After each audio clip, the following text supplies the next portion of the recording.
Welcome to episode 85 of the Permaculture PIMPcast, the only PIMPcast on planet Earth where we discuss permaculture, preparedness, and practical living. How you doing, son? Pretty good. How are you? I'm good, man. You know why? Because this body is covered in Hickory Ridge soap from Two Old Crows, homestead.com. Turn that simp into a pimp. Bam! That's what I'm talking about. Get some of that sexy beef out. Beef. Yeah, sexy beast. Sexy beast. Or well, sharp dressed man. Those two are good for men. Yeah, that's well. I like either. There's not anything I tried there. You know, at the end of the day, all I care about is if it gets me clean. But it doesn't hurt that I come out smelling like a, Sexy beast. Yeah, Is that what you're applying? Grr, that's what I'm talking about. All right, y'all. Also, remember, Heaven's Harvest, you get 10% off with promo code PERMA. And I got to be honest with you, I was out there this morning when we were knocking out the chores and Mom was going into the high tunnel. And lo and behold, I kid you not, no matter the seed, it looks like 100% germination so far. Yeah, they seem to be doing pretty well. I mean, you don't get this type of germination rate for most seed companies in Asheville. No, I was just, I think I talked about it in the last podcast where I was talking to Ben Holler, and he called up and he said, "Hey, the one you were talking about, is this particular seed company?" I said, "Yeah, that's it. All right."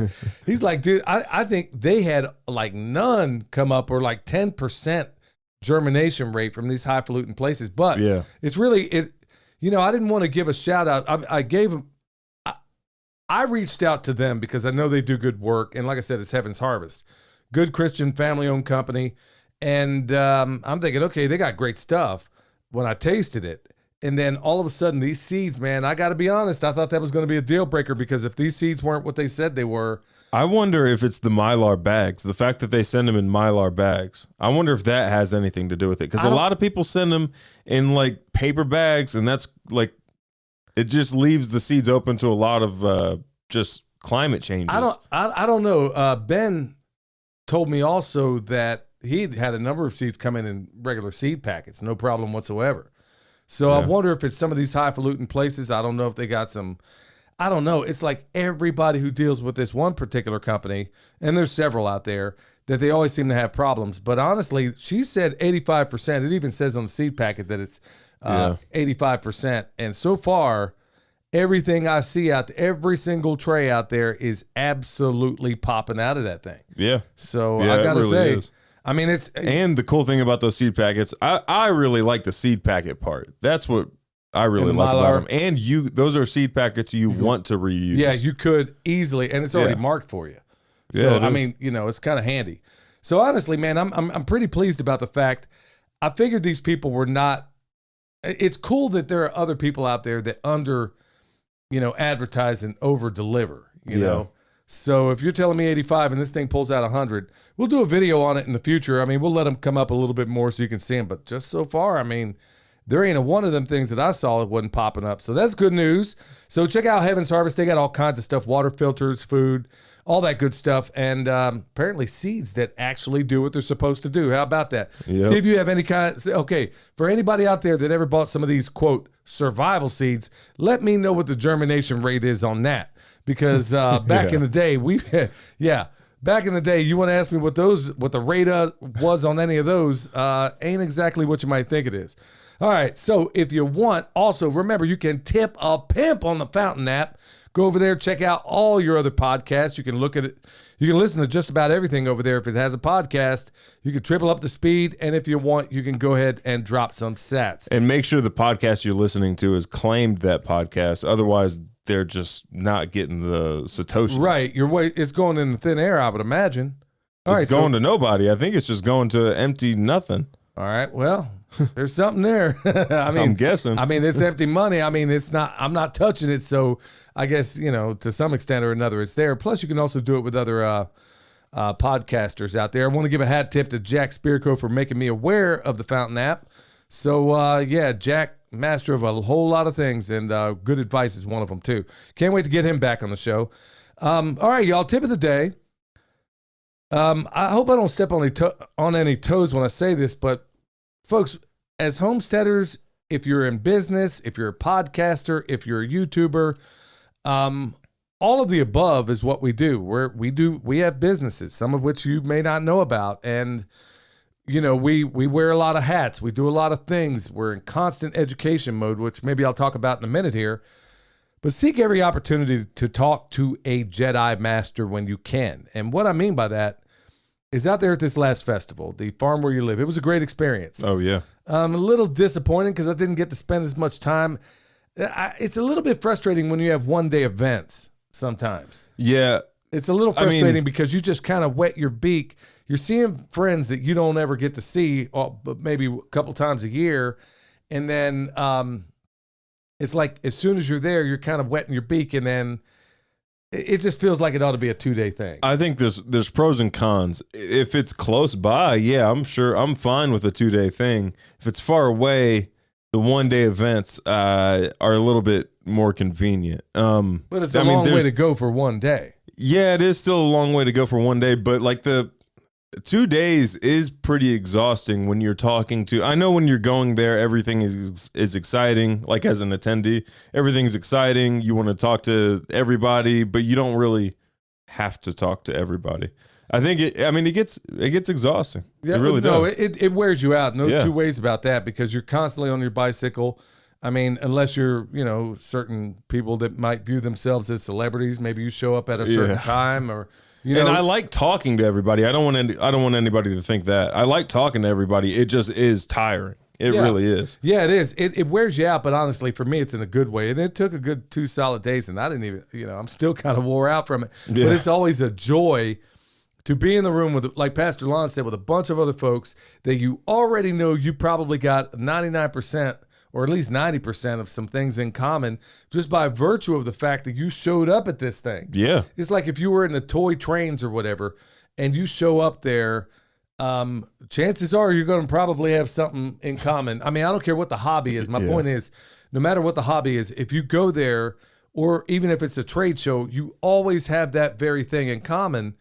And so the feeling out period is very minimal, but it's such a joy, but you just feel like you kind of ripped off. At least I do. I always feel like I ripped off some people. Like maybe I was, being swamped at the time or something, and I was trying to talk to somebody I know has a question, and I never got a chance to, find out what it is they wanted. Or we started a conversation, and then I never got to finish it. I go try to find that person, and then it's always a joy, but honestly, I wonder if these things ought to be more of a 2-day kind of gig. I think I heard some feelings on the comments I had on goats on not getting them during my class. Is that right? Yeah, I think I heard some people's feelings. Well, sorry about that. It just doesn't, like in this area of the United States, it just doesn't make sense to have goats. At least with any of the varieties that have had experience with. Well, I don't want anything to do with goat either. Yeah. Plus the mice freak me out. But anyway, tip of the day, y'all. Let's get back into that, son. Where I'm saying seek the opportunity to talk to every master you can. Here's what I'm getting at. You got arguably probably the greatest farmer that ever lived there, Joel Salatin. Yeah. I mean, I think you could make an argument if you were to say who are the greatest farmers. Certainly, I can't think of a single person who has done more to inspire people living in apartments to get out and farm. I don't think there's anybody that even comes close. Yeah. I really don't even think there is a close second. And there was an odd thing that unfolded. There was like a content creators meeting at the end, and it's an opportunity for those people to interview Joel. Just 5 minutes or whatever. Yeah. And it was astonishing to me that almost nobody did it. And I'm thinking, so when I was asked if I wanted to pick up Joel from the airport, y'all, I jumped on it like nobody's business, because it allowed me time to talk to Joel. It allowed me time to be able to pick him up, talk to him, and everything that comes out of his mouth, believe me, has value. Yeah, he even dropped mom off before he went and picked up Joel. Well, yeah, I dropped her off. I need alone time with Joel. Yeah, I dropped her off at the event, and then I went and got him. Apparently something was messed up on the times, because, they got me doing laps. You can't sit there and wait for somebody.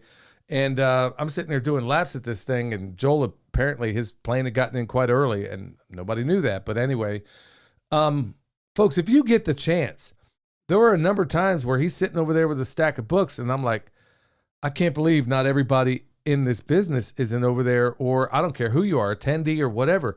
Yeah. Y'all, you have got access to a flippin' genius who is almost single-handedly in so many different ways has changed the definition of farming. Yeah, and I think a lot of people might not go up to him because they might be shy, or they think they might have a stupid question, or they just might not want to waste his, or they might think they're wasting his time. Y'all, he is there for that. He has been paid to be there to answer your questions and sign your books. And he wants to do it. Yes, he does. He wants to do it. He wants to engage. He is very much a people person. But even like for a lot of you other content creators out there, if you get this opportunity, even if you feel like you don't have intelligent questions, or you may not know enough about him, maybe listen to somebody else's interview. I'm like, this guy has written books on just about everything farm related, including farm businesses. Yep. How to farm get your structures. Right. Farm structures, farm businesses. And there aren't many, especially that was a book that really needed to be written as far as businesses. And maybe we'll get into that more. Yeah. Because it's like you have some people in this space that think they're fearful about making money, as strange as that is. Yeah, if you're doing something dishonest or you're selling some garbage product, yeah, you might be a little bit fearful.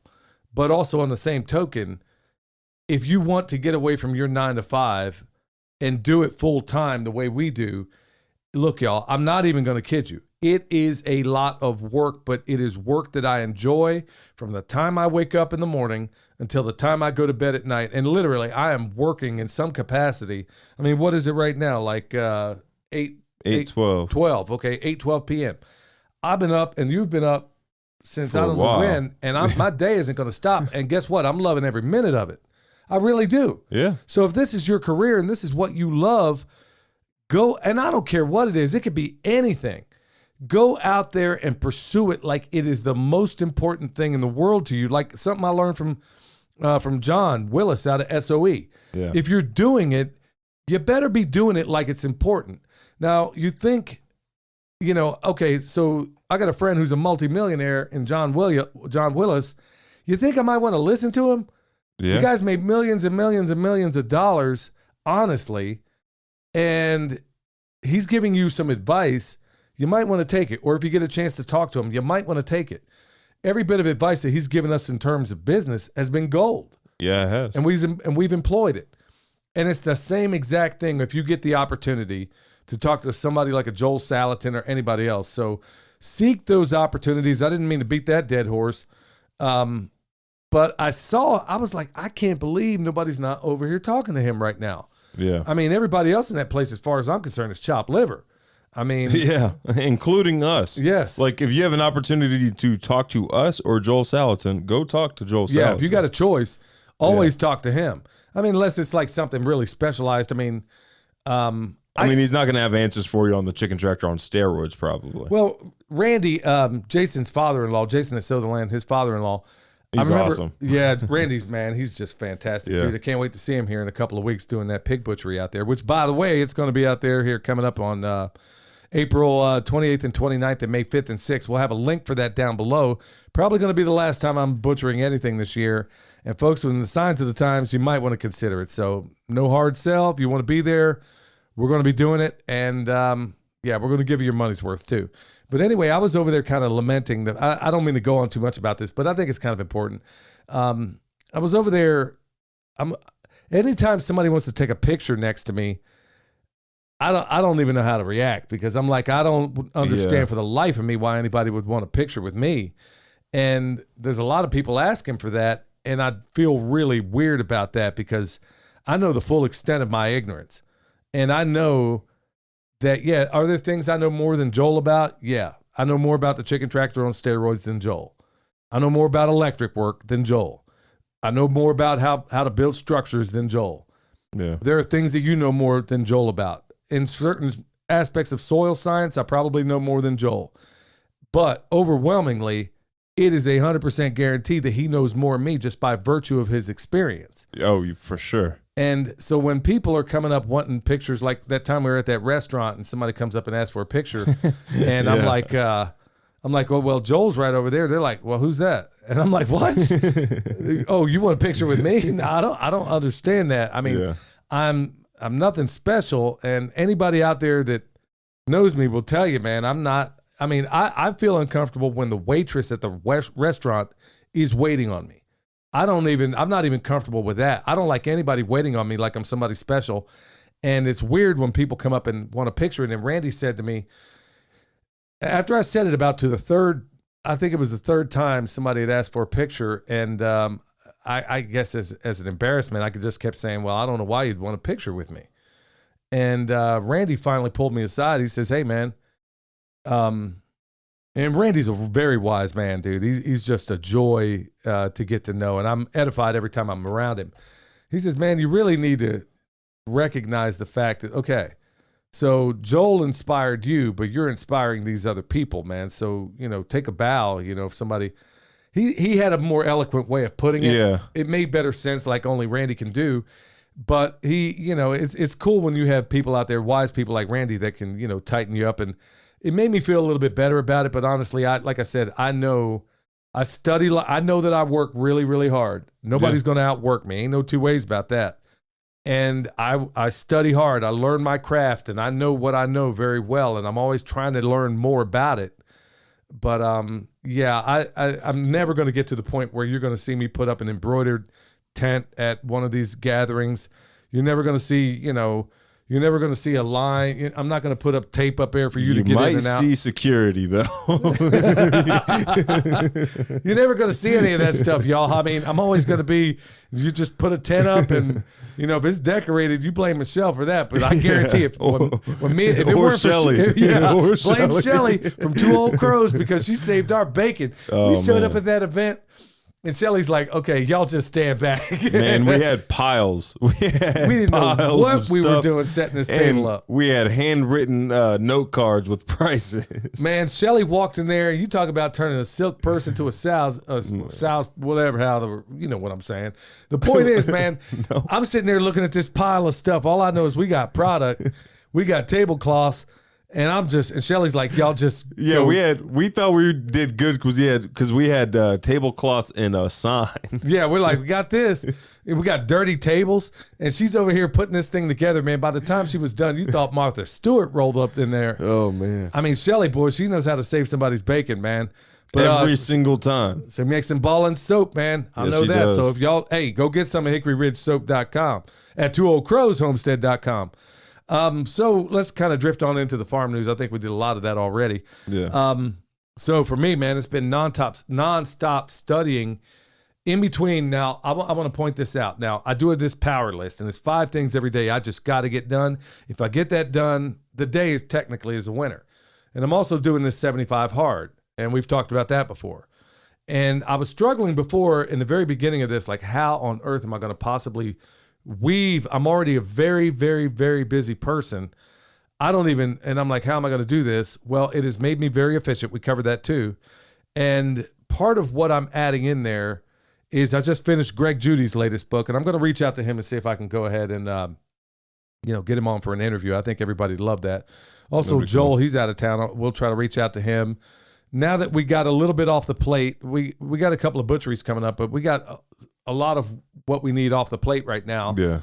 I'm going to try to get on some interviews, y'all, that I think are going to be very, very, very beneficial to folks out there. I know they've been kind of disjointed, and we'll put that out as a Wednesday edition. But yeah, part of what I'm doing is that I basically dismissed a lion's share of the podcast that I'd been listening toward during the day, and I've replaced it 90% with educational material that has to do with farming and soil science. Yeah.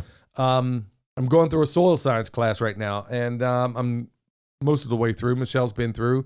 She's going through the microscope portion of it right now, and before it's all said and done, we will be able to do some pretty astonishing things around here. And it's also another business element, but that's something in the future. And I'm not even, like I said, until I take this thing for a test drive, I'm not 100% sure on everything, but so far everything is panning out. But what I'm finding out is not only am I achieving my study quotient, for the day, not only am I getting that done, in addition to that, I'm doing way more. Yeah. I'm doing way more than what I planned. So just because you got to read 10 pages a day doesn't mean I'm not reading a lot more than that. Or this time that I allocate during the day, or in the very morning, like this morning, I got up, way up. Your mom's alarm for some reason, man, went off at dark 30. By that time, I had to get up, and I was up, and I only got about 5 hours of sleep, and I'm like, okay, I'm up now, man. There ain't no going back to sleep at this point. So I get up, and then I start studying, and then I take the next test. Yeah, I got up to pee, and Dad was awake. Yeah, I was up here, studying and taking a test because I'm going to get through this. Because once again, y'all, this is my craft. I am a farmer. I am becoming something of a soil guru here after a while. And I'm going to find ways in which to convey this information. And it means long days sometimes, but I love every minute of it. I love what I'm learning. And it's an astonishing thing inside and out. But that's one of the things I'm doing as far as farm news. Big study. I guess I'm revealing a little bit more about the nature of the study. I only said that we were studying. Now, you at least know that it has to do with soil science, and it's through Dr. Elaine Ingham. So I'll let you know how all that pans out. But y'all, so far, it is looking good. Also, up the hill here, son, a video that needs to be done is the before and after. And maybe we could start on that tomorrow when we move those sheep into a new paddock. We have had, from the time we moved in here, nothing but awful. We told you how jacked up the forest was and the whole 9 yards. And we finally come up with I would say a method. I would almost call it a method in how we systematically clear all the things that need to come out of a woody space, particularly a forest that we want to first turn into silvopasture and possibly into something else. Yeah. Very steep slope. And we talked about it before. Pigs go through, then, the sheep go through. But we've come up with these ways. This is part of what I'm learning. Instead of just taking all your sticks and brush and everything else out of there, why not just chop it up in place with the chainsaw? And then what's going to break that down, son? The fungi. Right. All through the woods. I mean, when you have a forest system, I feel like a complete freaking dummy right now because so much of all that big pile of wood that you got up near the front. Yeah. We could have just chopped that up in place, and all you're doing, and it hit me like a ton of bricks. Like, why am I not doing this? I remember seeing Jeff Lawton do something like that one time. And I'm like, well, why am I not just chopping these branches up in place? It's fungal food. And when you chop it up smaller, it makes it break down even faster. Well, there's a couple of those dead trees that are falling down, like those really, really old ones that have been down there for a while. Yeah. We could chop those up into rounds and then just obliterate them with the maul. And they'll turn into perfect fungi food because they're like so soft and spongy. It's not anything you want to put in the fireplace. It's good for like bone sauce, but... Yeah, but think about how this is the definition of permaculture, son. Yeah. Okay, so you got a place that is really, really has been mismanaged for years and years. So your pigs get a meal out of it. Your sheep get a meal out of it. The trees you want to keep, they get a meal out of it. Yep. And at the same time, I'm doing my 75 hard outside workout, chopping down these little saplings or trees that ain't no good. Yeah. And I'm feeding, so every single level, all the way up to the trees, is getting a meal out of this, and then we're creating a fungal dominant system.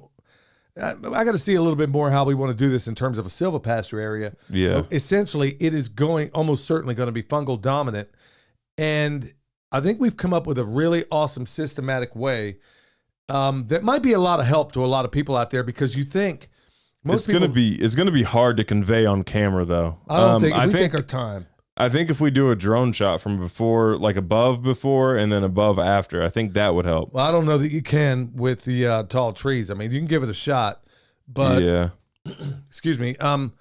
Point being is that I think after having done this for a long time, I think we found some really awesome systematic ways in which when you look at a giant piece of area and you're like, how on earth am I going to get in it? Well, use your paddocks while your animals are in there. Don't clear anything but what they've already hit, or what they're in. Stripped. Yeah. So we're knocking down these saplings, and the rams are eating it up. They love that. Yeah. They're eating 100% almost of saplings because there ain't no grass up there. They're eating legit tree hay, 100%. They're not getting any grass or anything else, and so they're getting fed. Every single part of this is being fed.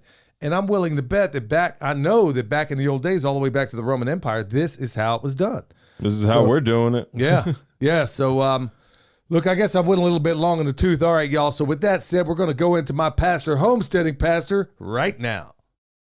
Hello, everyone. This is Pastor Lon. I got one verse of scripture I want to share with us today. It's in 1 John chapter 1, verse 7.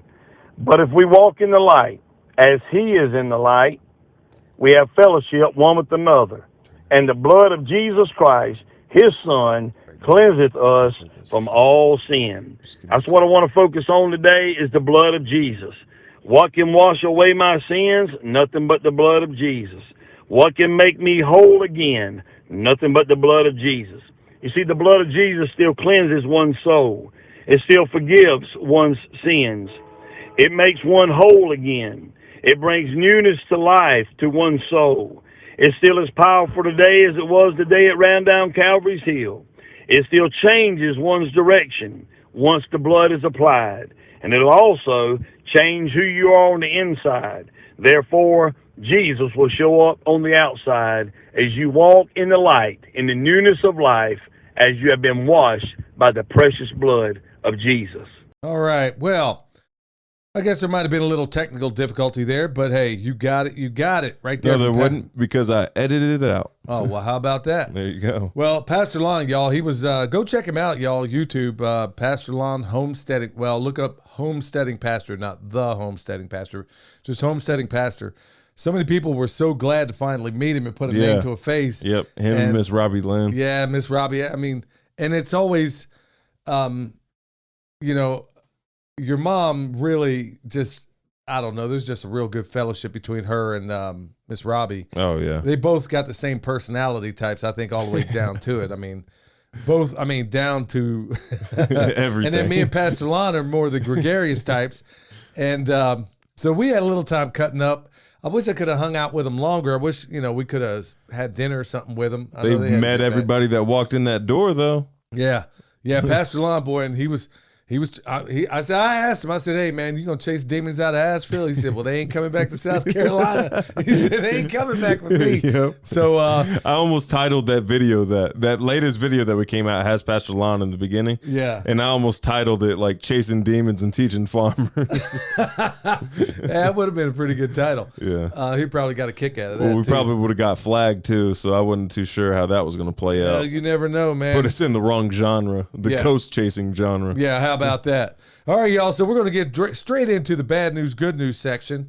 Remember, if you need a Harvest Right freeze dryer, we got those down below as well in the description box. Is that what they're calling it? Yeah, the description box if you're on YouTube, and then the show notes if you're on any podcast player. Hey, y'all, don't forget also that it helps us apparently a lot if you can leave a review there, 5-star rating. I know you got a lot on your plate, but hey, I think another knife giveaway is in order. Well, maybe we'll have to go ahead and do that, son. Yep. So we'll talk about it maybe on Thursday. We'll see what we can pull together. So for every one bad news, we always give you 2 good. Right now, check this one out, y'all. Always farm related and something like this. Check this out. Armed federal agents threaten Amish farmer, embrace pesticide or be destroyed. In a nutshell, it's the same outfit coming after these same people for selling raw milk to people that want it. They haven't seen the Amish Mafia? They better watch out. I tell you what, man, I don't know where the bottom is on some of this stuff. I mean, they can sit here and put GMO stuff on the shelf. They can sit here and shoot you up with who knows what in a shot. They can sit here and, you know, drop depleted uranium all over the Middle East.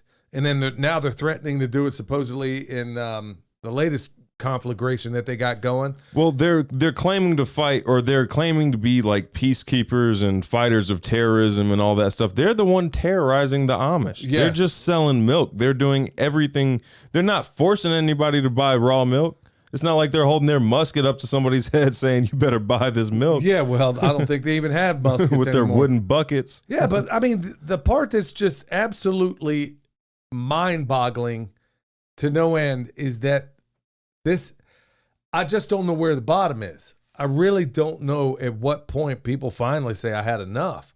I mean, and that's a rhetorical statement for me, because I know that we've hit a level of depravity in this country that only starvation can cure. I just I'm like, come on, man. But it also All shows that you got- can't be inactive either. Because you can be like, what's well more said. detached than the Amish society in the United States, and they're even being pestered. Well, so son, you can't just be inactive and just sit like, okay, everybody else will take care of it, because they're still like they're gonna come after you, even though you're not doing anything quote unquote illegal. well, you're either an activist or an inactivist. Either way, you're involved. I mean, one way you're either going to be the jellyfish floating in the ocean, or you can try to be that shark or killer whale or whatever the case may be. You are either an activist or an inactivist, one way or another. So, folks, you better stand up and start kicking some butt. And I mean that, figuratively. I don't mean that. I'm not promoting violence. I just don't go out say, pimp slapping any liberals or anything like that. That's not what we mean. But that's exactly what they would want to see happen. It's the powers that shouldn't be out there that are doing all this garbage. And, here we are once again fighting among each other. And not to say these aren't worthy fights, but come on, man. You got child sex trafficking happening all over at the Mexican border right now. You're worried about some people slinging milk? Yeah, and also realize that like the people that like the liberals, the people that have been fooled probably second or the most, the Republicans are the second most, I would say. But the people that have been fooled the most, keep in mind that they aren't our enemies either. They've just been fooled. We need to try to remember that and realize that because they want us to view them as enemies. Yeah, but don't start no SH and there won't be no IT when it comes to a lot of those people too. I mean, serious, man. You don't go getting up in anybody's face. And that's what a lot of these people from that camp have not yet realized. For most of my life, I've worked around guys that if you go running your mouth in the wrong way, guess what? Those little chiclets you see at the bottom of that toilet are probably going to be your teeth. And these people run their mouths and they get up in people's faces not knowing that there are people out there that will put you through a 5-minute flurry of fists. Yeah, especially in Asheville. It's especially prevalent in Asheville. People don't understand that like conversation can escalate to violence if one person decides so. Yeah. And that's not justification, it's just a possibility. Well, and then there's just people out there, you do the wrong thing to the wrong old boy, and I know a lot of them. And I'm like, man, he must have never rolled. I mean, these guys will run their mouth and they'll get in your face. You say the wrong thing. I know these people. There's a lot of guys I know in the electric trade that I came up with, a lot of guys in the construction trades that I came up with. And I'm just like, man, boy, if these people run their mouth at some people I know, I'm telling you what, it's going to be a bad day, Jack. So let's move on to this next one. So this is kind of good news. I mean, I guess it's good news to me. All right, so basically, check this out. The NHS, National Health Service, has basically figured out that mask mandates made no difference to COVID-19 transmission rates in hospitals. And still, everybody out there is, not everybody, but a whole lot of people are still wearing them. It did make a difference. It contaminated more people. Yeah. Yeah. I mean, I forget how many studies, number of people out there had those masks tested and every filthy thing you could think of sitting on that mask. Also reduced oxygen. Yeah. Oh, yeah. Well, there's that. Yeah. But, okay, so NHS came out with that story. You could sit here and show it to these same people we were just talking about a moment ago, and it won't make a hill of beans worth of difference. They'll say they're being extra cautious because somebody is immunocompromised. And that was the thing that every last one of these people would say. Sir, can you put on your mask? I'm like, I'm not. Why? Why would I need to wear a mask? Well, we have somebody, and then before they'd even say it, like the person that was running that little health food store in Mars Hill, she says, I said, why would I need to put on a mask? And before she even said it, I said, let me guess, somebody's immunocompromised, right? I just stopped her, and because I had already heard it 10 times by then. And I'm like, okay, well, that was a little marching order that they gave to all these marchies out there. Hey, but also the best response on earth is to say, it's illegal for me to wear a mask while carrying a weapon. Yeah, well, it is. It is. If you open carry, you can't wear a mask. I don't think you can wear a mask and conceal carry. Well, I know for sure open carry. We'd have to look that up. Yeah, but just say that, and that should shut everybody up. Yeah, that'll do it. That'll do it. I mean, no doubt. There was, but I'll tell you what, y'all, you got my word. I've been saying this from Son, what have I been saying? Next time they decide to pull another mask mandate, I'm going to make the most viral video y'all have ever seen in your life. Dad's going to have to figure out how to film it by himself. I ain't trying to see Dad walk up into a store naked with a mask on. Here's how it's going down. I'm going in there. Y'all, I'm telling y'all, it's going to happen. We'll take volunteers to record this. No, I mean, this is going to happen. I'll film it myself. I don't even care, man. I'm going to roll up in there. They're going to say, dude, like that one, there was that place, it was a chocolate place. Sir, we need you to wear a mask. And I said, how come? And, you know, I was being, you know, I was giving them back what they gave, I guess. And I was being obstinate. And so here's how it's going to go down. Sir, could you wear a mask? And I'm like, for what? And I'm going to ask why. Well, we're afraid and we're blah, blah, blah. I'm like, okay, so if I wear a mask and I come back, you'll let me in? Yeah, no problem. Okay, I'll go get a mask. I'm going to walk outside that store. I'm going to walk right back in wearing a mask, buck naked. And I'm going to walk up to that counter and I'm going to film it. And then when they go in there, they're going to lose their ever-loving minds when I walk up in there. And they're going to be like, sir, we can't have, you got to go. And I'm like, and I'm going to ask, what, is it because I'm black? And I guarantee you, this is going to have to go on Rumble. It's not going to make it on YouTube. It's going to make it for 5 seconds on YouTube. I don't care. But the only way, honestly, with a lot of this nonsense that goes on right now, and it's what JP is really extraordinary at. Who? JP is this comedian, red-haired guy. I can't remember his I know what you're name. Talking about. Yeah, JP. Yeah, I remember what you're talking about. Very clever. And he's extraordinary at demonstrating the absurd by being absurd. Yeah. And I'm going to do it just to demonstrate, because the number one thing is that the power that shouldn't, Lou Rockwell said this years ago, and he's been saying it ever since. The thing that the powers that shouldn't be cannot stand, what they detest, is to be laughed at, for their policies to be laughed at. They're such megalomaniacs that they can't endure a laugh at their expense or regarding their policies. Hey, going down. I just thought of, okay, we're going to record the whole thing, even bailing dad out of jail. And when we're in court, they're going to ask you maybe why you did it. And you can say you didn't get your reparations from the city. Because every other person of color, I don't even know how they judge that, but every other person of color in Asheville got their reparations. Dad didn't. I'm saying all I wanted was a reparations donut. Yep. Bunch of racists up in this courtroom. And then he gets the whole restaurant. Yeah. Hey, how about it, man?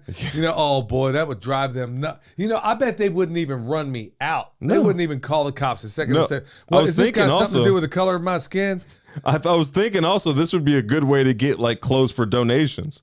Like every winter, you just roll up into a coffee shop butt naked. Oh, yeah. See if you don't leave with everybody's clothes, and then we could just drop it off at a donation center. Or go in there, wear that mask like a diaper. Literally just go in there. I got the mask on. I got the mask on, nephew. Like a hammock. You told me if I walked in here and I got... All right, so I'll move on to the next one, man. We're going a little sideways here. All right, so check this out. RFK Jr. exposes globalist plan to use health crisis to impose New World Order tyranny. This is another reason why I'm glad he's running for president, if for no other reason than he's going to be able to inject some of this stuff on a debate stage. And because he is, in fact, a Kennedy, Robert F. Kennedy Jr., as a matter of fact, and he is an even though he has voice issues, he is a very eloquent speaker in his own way, and he has a very good command of the English language. So if he can get into the race, if for no other reason, I'm not in this, believe me, y'all, please don't think for a minute I'm not in the middle of this left-right paradigm, as they call it. Not anything to do with it. I know they're all polecats, but what I'm hoping is that a classical liberal, like I suspect he is probably going to inject some common sense out there, and maybe some of the people that are reluctant to believe something because it might have come from, let's say, Alex Jones or somebody like that, that maybe if they hear the same exact thing come out of the mouth of somebody like a RFK Jr., if they don't manage to do another ambassador hotel on him, I wonder if they'd be more apt to want to, take it. Maybe they might actually believe it. I'm just weary to trust anybody that's running for power at this point. I mean, I agree. Like I'm more interested in the fiefdom idea. to get to a point where whoever's elected doesn't really matter to this community. That's what I'm talking about, y'all. We're going to get into it when we get back.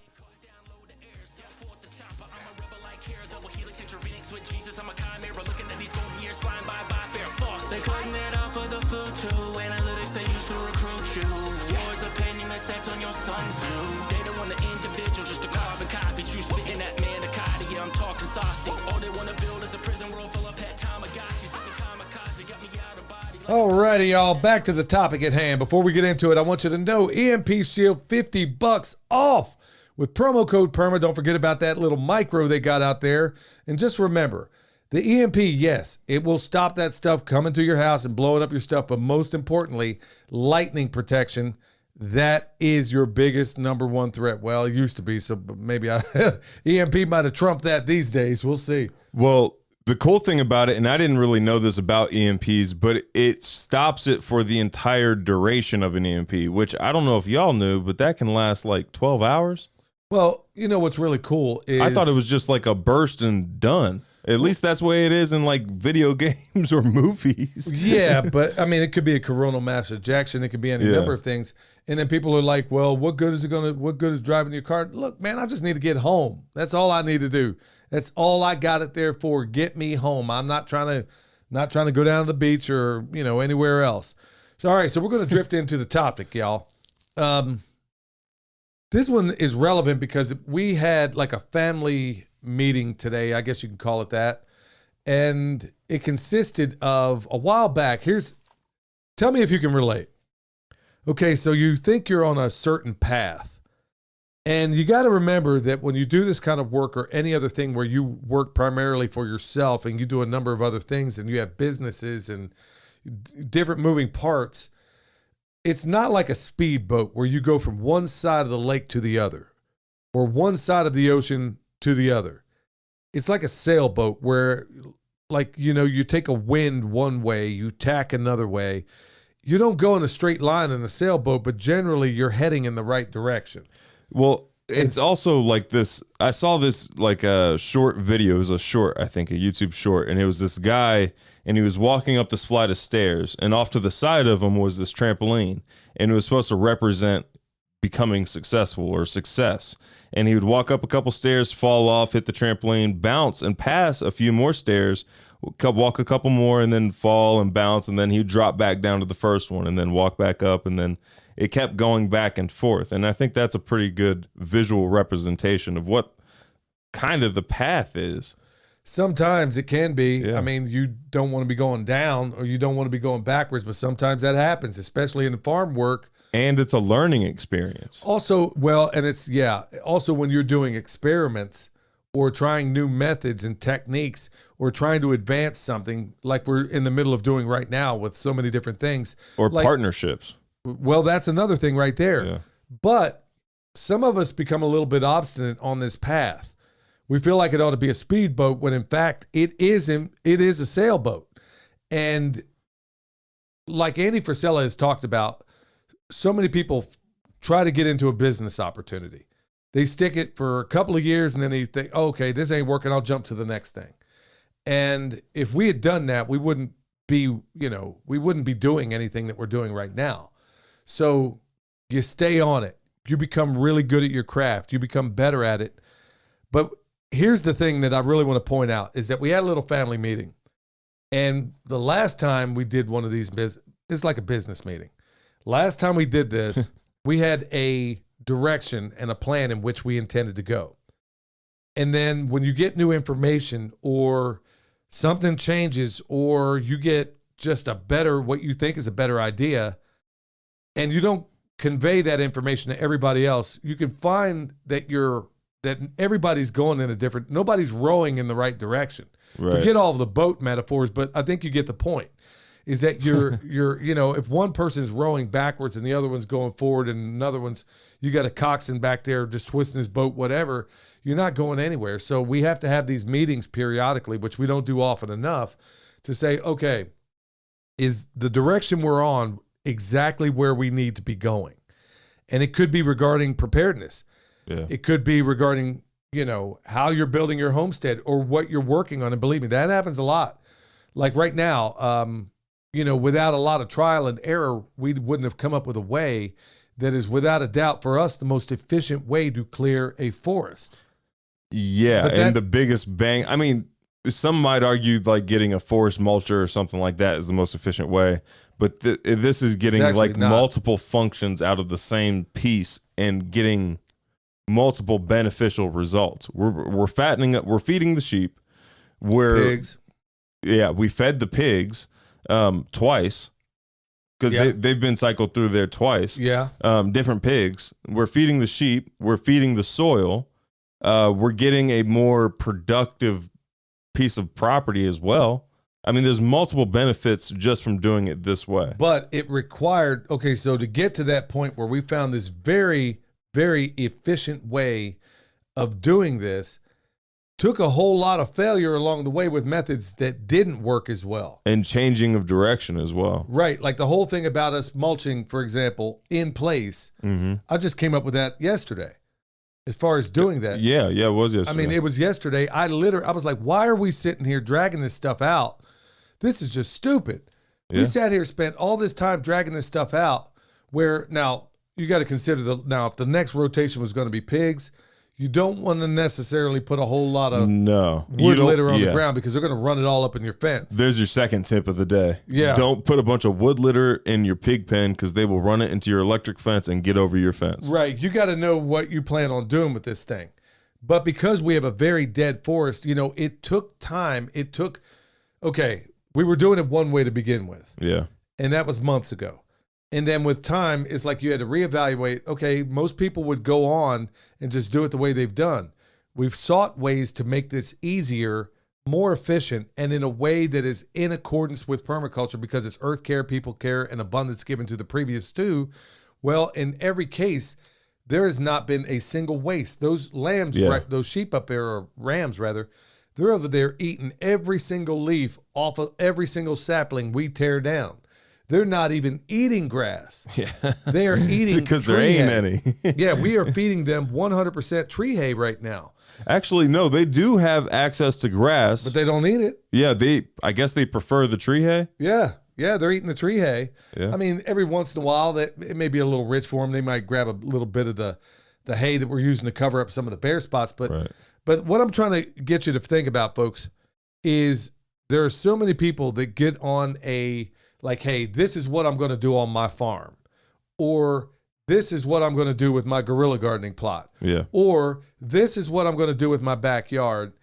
And you stay committed and married to that idea, even though you might have information that might make that a way more efficient endeavor. Like you might start a garden in one spot and you may have been in that spot for like 5 years and you might have a certain technique that you've been doing for 5 years. But if you find a better technique, you should make that pivot. And it doesn't have to be all at once.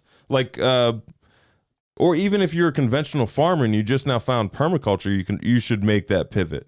And like in the permaculture design manual, it shows a 5-year transition. It doesn't show like, well, here's year 2023 where they were a conventional farm and 2024 and now they're completely switched over. Right, and then let's kind of swing this into the business area too, or as a family. We do everything as a family. We work as a family, and we're still in the process. The three of us basically do this full time, and Kendra does it part time. Yeah. And the idea is to get the entire family. And Emily does it part time. Yeah, but she's an RN, and she's got a career that she's good at and does. And so while she's doing that, ultimately the plan is to get.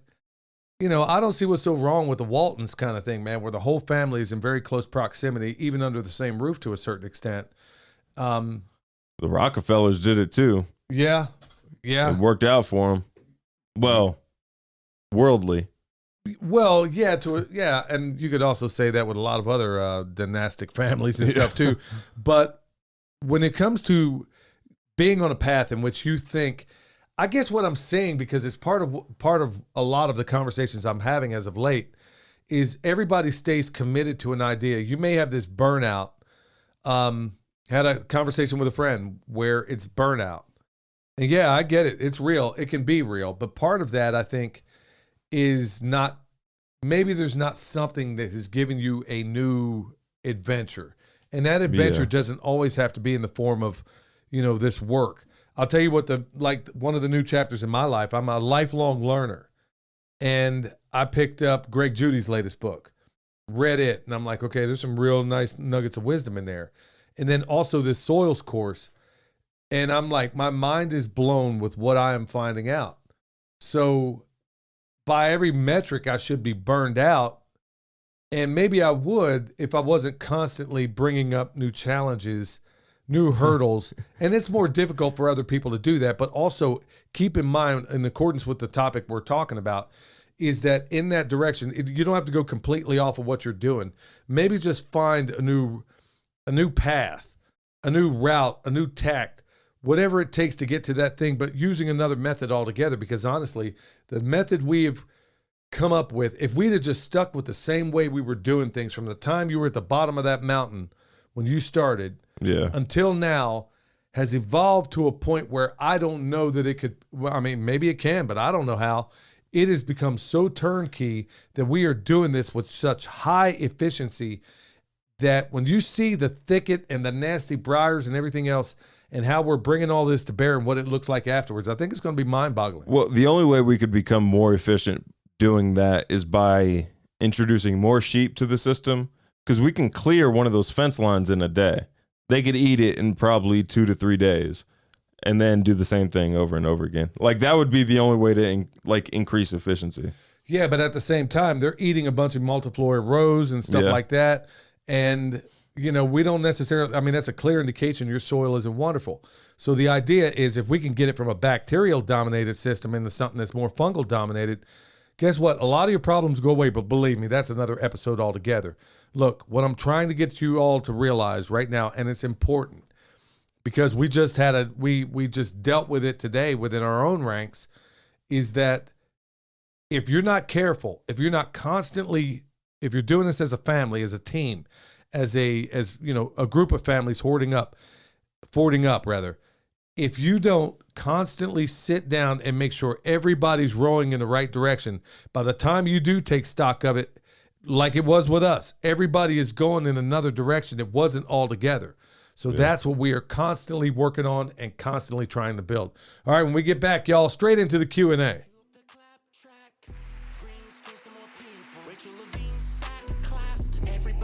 Up about Elon, buying Twitter like he gon' save us. Left and right, squabbling while he got chips for your heads, calling him courageous. No bueno, I answer to no one, start calling me NATO. Digital cheese on the way though. Get you a bowl of Alfredo. It's a woke summer, I need another booster before I hit the beach. Dad, I gotta start it off with this comment from the Fountain app. We're into Q&A now, y'all, and this is the comment from the Fountain app. Danny OTK154. Whatever happened to Thuggy the cat? Hashtag composted. Yeah. No.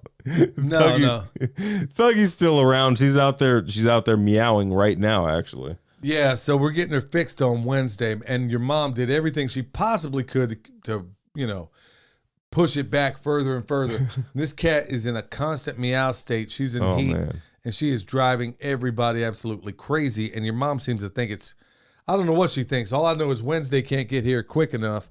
And Thuggy, after that, is going to be an outside cat like she always was meant to be. Just like Emily's cat, Doris.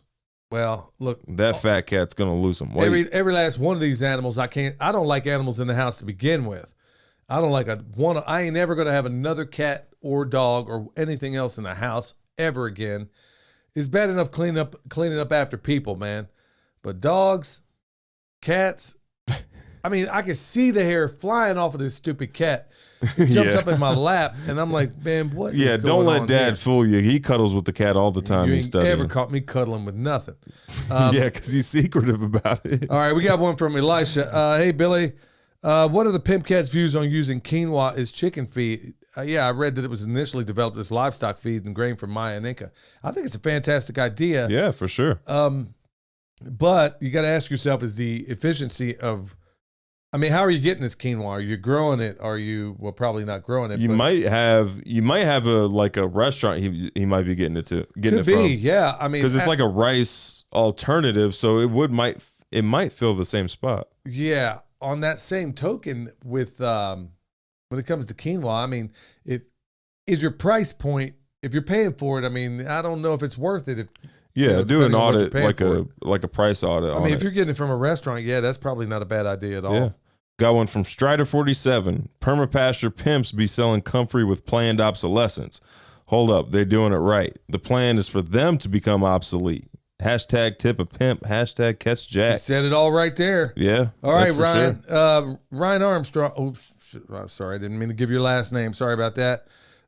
Could you please explain what system a nitrogen fixing tree goes through to make it a necessity? As far as annuals, how do you use plants like beans to do their jobs? Leave alone, harvest, and what do you do with the plant at the end of the season? As a fellow suspenders wearer, I was wondering if Joel, did Joel have his own when you picked him up at the airport, or did the shampoo and brownie bow tie police confiscate them? Thank you, and God bless you and yours. Yeah, this is well, the structure is difficult to read, but anyway, I'm not quite sure what he's asking here. Can you explain what system a nitrogen fixing tree goes through to make it a necessity?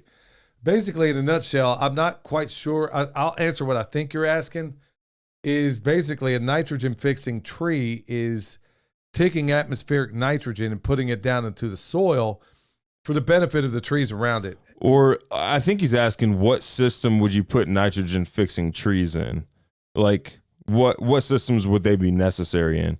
And as far as annuals, how do you use plants like beans to do their job? Okay. So, like, what systems are you putting nitrogen fixers in to make them useful? Okay, for example, if you have an apple tree right here, a nitrogen fixing tree 50 feet away doesn't do the apple tree any good. Right. So you want them in like close proximity to what you want it to fertilize. You want them also to be the beneficiary of some of the mycorrhizal fungal stuff that's going on down in those roots. And there's a series of things it's not the white stuff, it's the red stuff that you want down there. That's a more difficult. So if you're going to use beans, you just keep in mind with all nitrogen fixers, you want the roots to interact with whatever you're wanting to fertilize. You want the roots to interact. As a general idea for right now. Yeah, you want them in, because we could really go in the weeds Right. here. Yeah, you want them in very close proximity. So, yeah, they're going to take some of that. We've proven, I think, in numerous test cases out here and in elsewhere, where when we put nitrogen fixers in very close proximity to our fruiting trees and stuff like that, we have almost no problems, and they grow faster than we can. They almost grow too fast. Yeah. It's freaky how fast they grow. Yeah, literally overnight. Like there's stuff that I've just harvested and replanted, and the leaves are already coming back. I got one from Yahweh's Farmstead. Great episode, my brothers. Talking about episode 84. Missed meeting y'all at the farm where you live. Watched William's class. Hat tip to you, my friend. Thank you. Michelle is a godsend. Blessed us with twice the number of comfrey crowns I paid for. My fiance asked asked her if Milk Boy was with y'all. She loves that puppy. Can't wait to meet y'all one day, whether in this world or the next. God bless. Stay alert. Stay alive. Yeah. Stay alert so we can stay longer in this one for a little while longer. Thank you for attending my class also. Yeah, thanks for the kind words. Thank you so much. Yeah, we'll have to tell your mom about that. So this one here from Steven. Honorable Pimps, I want to let you know at the hearing turn that simp into a pimp, followed by the enthusiastic bam.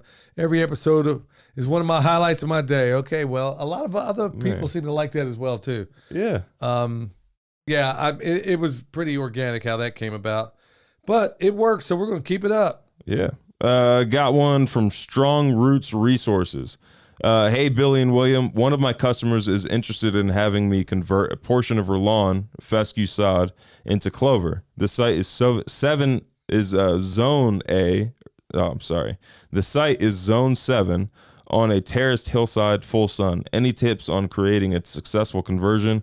Cut and roll up the sod, amend soil and sow. Best time of year. Thanks for all of the good info. I don't know why you'd want to tear that up and just put in straight clover. I don't know why you'd want to do that. What you want is, well, first of all, it'd be helpful to know what you're actually going to do with that property. Okay. Having worked in a similar field, I guess the landscaping field, like what the customer wants most of the time doesn't make any sense. Is this for a customer? Yeah, this is for a customer. Okay. Like just because like she just might want it just because. I understand if that's the case. I really don't even, I mean, that's not really what I do. I mean, here's the issue is what we don't do is make something a monocrop or a single crop system. I don't think it's going to be zone 7. I don't know what climate it's in. Well, zone 7. But I don't think the property is going to be big enough to be considered a monocrop. And So you might be able to put in like a mix, maybe not just one clover. I was going to say, I mean, clovers, I mean, in the zone 7, I don't know how you're going to get clovers kicking through the middle of dead of summer. I don't know how many clovers are going to want to do that. Too. I mean, you can get some Korean Lespedeza, maybe have some that red pop clover, up. Right?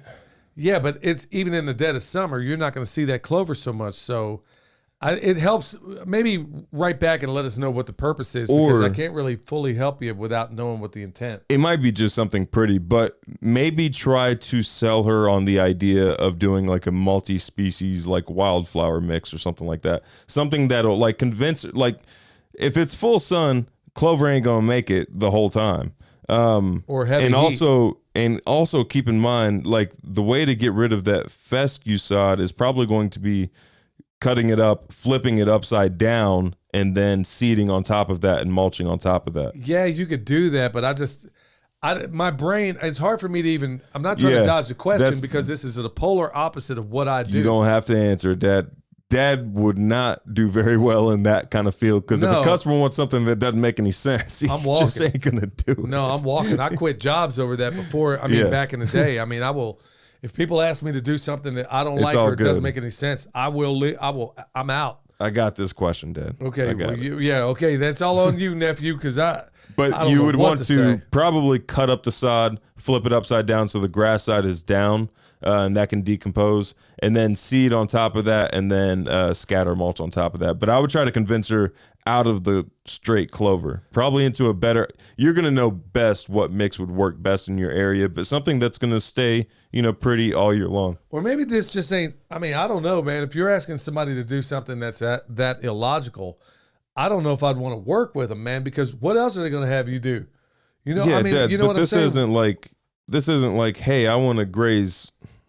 Yeah, well, it helps to know what the purpose cows was. in this area. It's not like it's impossible. It just, Dad, it's all good. I got the question. Hey, hit up Eric Sider. You got Dad all fired up on this.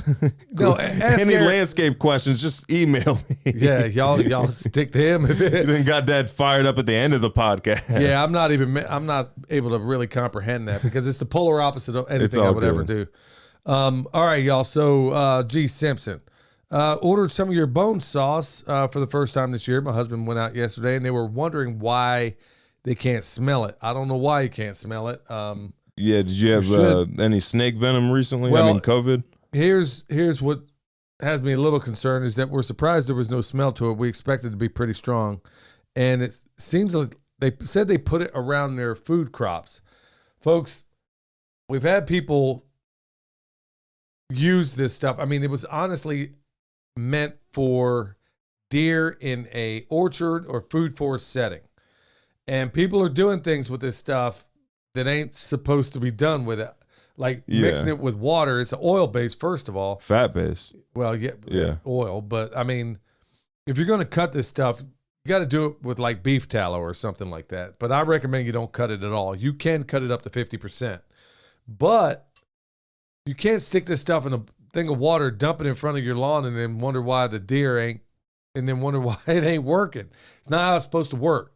You have a woody substance or a woody surface, you put it on there, you paint it on with a paintbrush. Yep. So you got to make sure you apply it right too. We've done plenty of videos on how to go about doing that. These are comments from the YouTube channel now, Permaculture PIMPcast. Go over there and we'll read comments off of that. This is from Shelly from Two Old Crows Homestead. I totally get this, and it's in reference to the episode 83, How to Waste Less Time. She said, I totally get this. One of my goals this year is to be more deliberate in everything I'm doing. The books I read, my relationships, my time, what we're doing on the farm, etc., are the things I'm spending my time on, moving me in the direction I want to go. Yes, sometimes we need to relax. I get that, but 1 Corinthians 16:13 says, watch, stand fast in faith, be brave, be strong. Those things require us to be deliberate in what we do. Hats off to my favorite pimps on the planet. Bam. Yeah. Shelly's awesome, man. Her, man, every time. Wasn't even a competition. No, I'll tell you what, man. Man, every time I think about Shelly, especially this time of year, thinking about her husband also, and that pork belly candy. Man, Randy hooked me up, man. He knew I was going to cry if I didn't get none of that back to the Lamb Festival. Randy just jumped a lot. Well, he brought it. Yeah, he bought it. He hooked me up, man, and I'm like, oh, man, because I got tied up on something or another. Man, I didn't think I'd ever get to taste that stuff. But, yeah, Randy saved my bacon, pun intended. All right, so, yeah, we got one from Donna. She says, I recently started listening to the PIMPcast after accidentally stumbling onto your YouTube channel. Accidentally being in quotes because I don't believe in accidents. I believe when you're ready, God and Christ places you in the path. It's kind of lengthy here, so I'm just going to get down to it. It says, y'all read someone's comment about how she was laughed at when she started gardening. And basically, what I'm getting from Donna here, I'm going to try to encapsulate some of this, is that there's going to be a lot of those people out there. And she talks about, hey, she's wide awake and she understands what's going on in the world and the things that they're spraying and the things that they're doing, and how she's also been subject to being laughed at for doing things or observing things or noticing things that should be common sense. Yeah. And, it's a joy. Man, I hate to say this because it sounds like misery loves company. I guess it helps to know that we're all in the same kind of company, to know that we can see some of this stuff that seems painfully obvious to the rest of us, but somehow a lot of the people in this world just don't seem to understand or get it. I got a comment about Lincoln on here in episode 82, Set Lofty Goals. This is from Stubbs97. What was Lincoln's first move after freeing the slaves? Allowed them to vote. He cheated the voting system of the time. That was the problem. It would be the same if now every illegal Hispanic coming over into the border was allowed to vote in the next elections, local and federal. You see, like Billy said, it wasn't because of slavery. It wasn't because that white man freed all the blacks and were so racist we got to fight for it. No, that's the lie. There were 8 to 10 things that were the cause of the war, and slavery was the last reason. It had more to do with state politics, borders, and the federal government cracking down new and outdated laws at the same time while increasing taxes. Yeah, I mean, great observations, but honestly, it goes. Something set him off. Well, no, he's pointing out something very, and as a little side note, man, Joel and I had a long discussion. I guess we had a long discussion about the Civil War. Joel Salatin? Yeah. Okay. And it was, at a table, we were sitting down to dinner. And a lot of the observations, there's a book I'm going to send him that's probably going to blow his mind regarding Lincoln. It's called The Real Lincoln by Thomas D. Lorenzo. And I highly recommend that book. And if you read it, you're going to find out in fact, go to the doggone Lincoln Monument, read his own quotes there. He was a tyrant. The dude was not what everybody says he was. And that seems offensive to some people because we've all been programmed to believe it was Honest Abe and all this other stuff. The dude, in so many ways, and Thomas D. Lorenzo doesn't take out of context any of the stuff. He's using his primary sources, and he's pointing out the fact that Lincoln was a polecat. I know, man, how many people just turned off this podcast right now. I love Lincoln. Oh, forget you, you arrogant. People are crying right now. And I'm sure that a lot of that's going on, but look at the facts for yourself. There's so many people in history that were lauded as heroes or this or that, and then when you get into what they actually wrote, what they actually said, what they're actually quoted as doing, and what his wife was involved in. The woman was a Satanist. Yeah. To put it in modern terms, his speeches would have been sponsored by Pfizer. Yeah. He was homeboys with Karl Marx. Yeah. The world wouldn't be in such a snarl if Marx had been Groucho instead of Karl. Yeah, you may not get that joke, so. No. But some of the older folks out there, the world wouldn't be in such a snarl if Marx had been Groucho instead of Karl. So I'm sure some people out there know exactly what I'm talking about, but I won't go too sideways on this. But yeah, I'm with you when it comes to Lincoln. Go to the Lincoln. Well, don't go to D.C. Please don't do that. But if you ever go there, read some of his quotes right there written on the side of the Lincoln Monument. And I can't believe people are saying, oh, this guy was all about freeing slaves. Had nothing to do with it. And they only freed them in the North anyway. So anyway, I mean, so we got one here from John. Those evil demon gremlins are called Furbies. I had one as a kid. Just listen to a podcast where somebody connected one to AI. Dang. Man, what's going on here, man? Did they do a Chucky movie about that? Maybe that's the reason he said those evil demons. Man. They went and inhabited it as soon as they connected. Man, I don't want nothing. Man. I mean, I don't want anything like that anywhere near me. Yeah. Last one from One Vision 2389. Hi guys, thanks for all the information that you guys give. Question: do you guys have black walnut trees on your homestead? On my property, 30 acres, there are black walnut trees everywhere. Do you have any suggestions as to how to work with them, specifically as what else I can plant that will grow around them? Well, think about this. You shook your head yes. Do you know some answers? Well, as far as growing stuff around them, they're going to be highly allelopathic, okay? And there's some things that will grow around there, but I want you to think about something else also when it comes to a black locust. That is some high dollar wood, especially if you got veneer grade. And I think to be veneer grade, it's going to need to be about 2 feet in diameter. And not only that, I think it's got to have about 10 to 20 straight feet. Now, that's sometimes touch and go on a black locust. And if you do have them, if you do sell it, depending on how you're selling it, if you're selling it straight to somebody, make sure they are there when it is cut. Because let's say you cut it down and then you wait a day and then have somebody come and check it and price it out. They're going to give you a lower price because it's been aged like literally a day. It's oxidized a little bit and the price is going to go drastically down. That's one of the scams that like a lot of people don't know about. But as far as growing stuff around it, man, I don't know. As another note, black walnuts do produce black walnuts. Yeah, you can grow pigs around it. Well, that is my favorite nut. I mean, honestly, man. And now it takes some work to get that stuff out of there. But back in Kansas, man, we'd fill that truck up, man. And there were guys that would come out literally at the VA hospital out there. They would go out there and fill up the backs of their trucks and bring them things in. They'd come up to these little contraptions where they put their truck up, stick them things under there, tear the husk off of it. Now, there's a lot of cool things you can do with like some of the husk on that stuff. You can make some alcohol. You can go fishing with it. You can take that stuff. You can take those things, put them in a bag. It ain't legal, but if you ever get in a bind, you can take that stuff, put it in a bag, throw it out there in the water, and these fish will start floating. You can pull them in with a butterfly net. People also do it with now it ain't legal, but you may find yourself in a bind. You can also use it. Fill up a bucket, pour it on the ground, and them worms will jump up out of the ground. Man, I mean, they will jump clean up out of the ground. So, but you could sell it as lumber. You could sell it, or I mean, you could just grow pigs around it and then harvest the nuts yourself. Yeah, I mean, there's a bunch of options. But as far as growing around it, it's allelopathic, so it's not going to allow a whole lot of species to grow around it. I don't know. Yeah, I don't. I would hit up Eric Sider.